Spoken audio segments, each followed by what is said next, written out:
So there's the culpability of the killers, and then there's the valuation of the lives on the other end. Does this language also obscure the value of Palestinian life and imply that Israeli lives are simply more important and worth more than Palestinian lives? Well, it obscures the humanity of some people on the planet. And this is something that really struck me as I was working on the War Made Invisible book. I came to think of this as a system, a sensibility through the government and media of the United States to establish essentially, unconsciously, quite often, two tiers of grief: the grief that matters and the grief that doesn't. The grief that matters is US soldiers, their loved ones, and so forth, and then designated allies, Ukrainian people, Israeli people.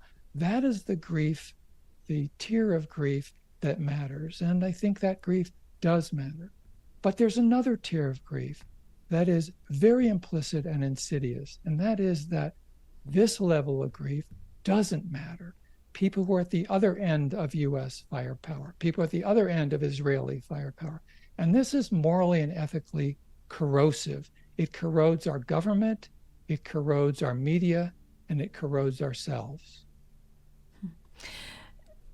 Do you feel that there is a little bit of a change in the way in which language is used? Because the Israeli war on Gaza has been ongoing. When it's not actively bombing Gaza, Israel controls its borders, controls who can enter and exit, controls its resources.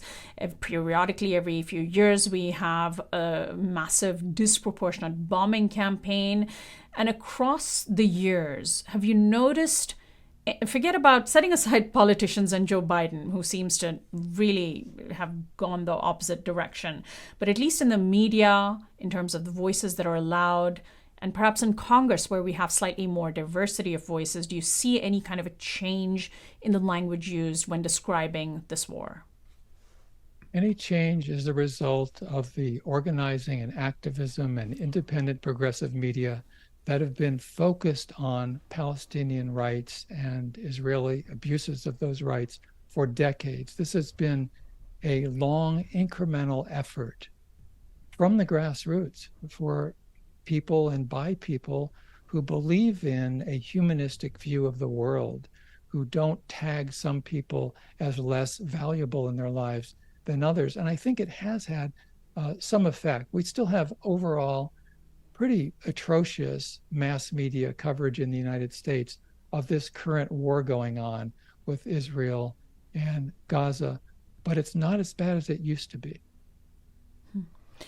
When we also look at the way in which Gaza is described in an ongoing basis, right? We hear about the humanitarian crisis in Gaza as if there is this poverty and suffering that is almost unnatural. Again, there's Israel as the perpetrator is simply not identified. It certainly may have the effect of incurring pity or sympathy for the Palestinians, but not blame for the state of Israel, right? As if it's just something we must accept as sad.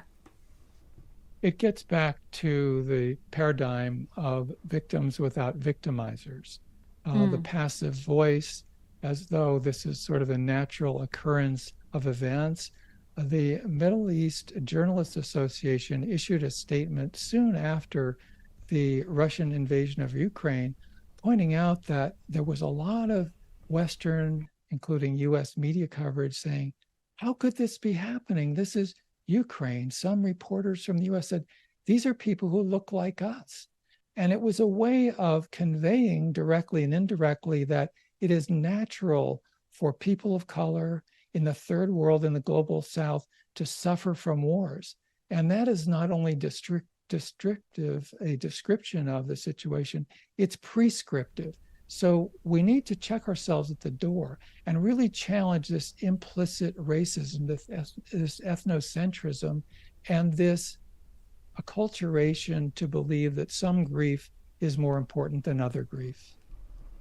Finally, Norman, how much power does the U.S. wield in this war? Setting aside the military aid, and we have a separate discussion on our program today about U.S. military aid to Israel, but even just in terms of rhetoric, if the U.S. were to, and if our leaders and media were to dramatically change the rhetoric so that it was fairer, so that it was more accurate, do you think that it would sway enough among the American public to change the dynamics? How much responsibility does the US bear in everything that's happening, even setting aside the actual money and weaponry that we use to aid Israel?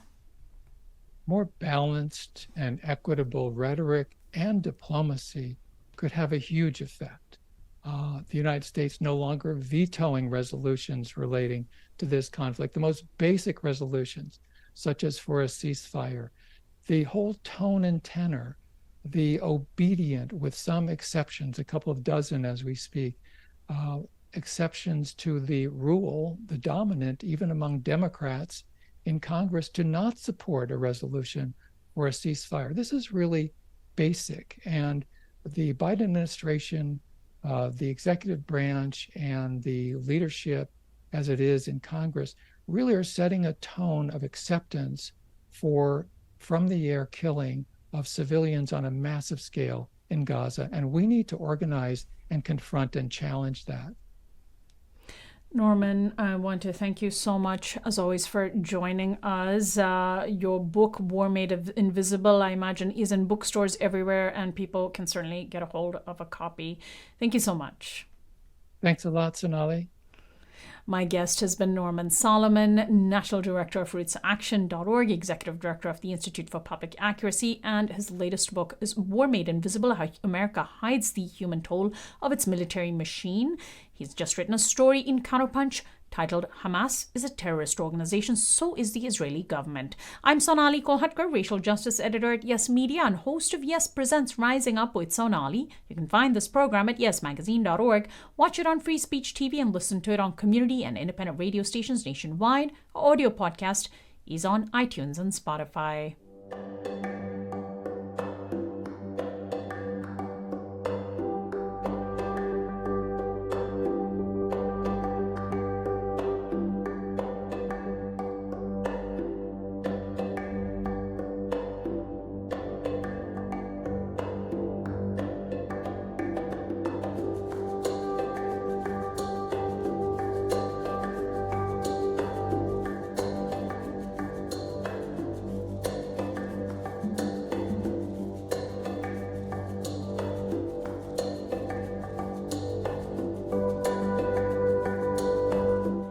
This is Yes Presents Rising Up with Sonali, and I'm Sonali Kolhatkar, Racial Justice Editor at Yes Media.